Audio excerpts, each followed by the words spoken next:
Welcome to Seenu moms. நம்ம இப்போ என்ன பார்க்கணுன்னா நம்மகிட்ட உள்ள கொடியாட்டு குட்டி பற்றி பார்க்க போகிறோம். நம்ம வந்து பாருங்கள் பூரா குட்டி இருக்குது. பூரம் பொடி இப்போ தான் ஆடு குட்டி போட்டிருக்கு. குட்டியாக இருக்குது. நிறைய பேர் மாறி மாறி கேட்காங்க. நம்மகிட்ட இருந்தால் தான் தர முடியும். நம்ம சப்ஸ்கிரைபர் ஒருத்தங்க நீங்கள் வெளியெடுத்துனா தாங்கிட்டு இருக்காங்க. அவங்களுக்கு நம்ம நாளைக்கு தான் எடுக்க போகிறோம். குட்டி பாருங்கள், குட்டி நிறைய இருக்குது. பூரம் குட்டியாக இருக்குங்க பாருங்கள். பூரம் குட்டியாக இருக்குது. குட்டி பூரா குட்டியாக தான் இருக்குது.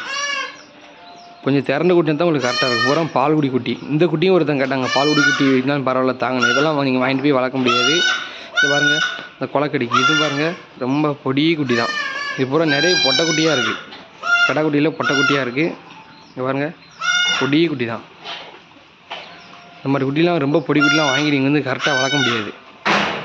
நம்ம கண்டிப்பாக நம்ம குட்டியை நம்ம கொஞ்சம் வளர்ந்தோன்னு நம்மளே வீடியோ போடுவோம். கன்ஃபார்ம் நம்ம தருவோம். நம்ம சப்ஸ்கிரைபர் ஏற்கனவே ஒருத்தங்களுக்கு சங்கரன் கோயிலுக்கு ஒரு 15 குட்டி கொடுத்துருக்கோம். அவங்க குட்டி சூப்பராக இருக்குது அப்படின்னு சொன்னாங்க. நம்மளுக்கு ரொம்ப சந்தோஷம் தான்.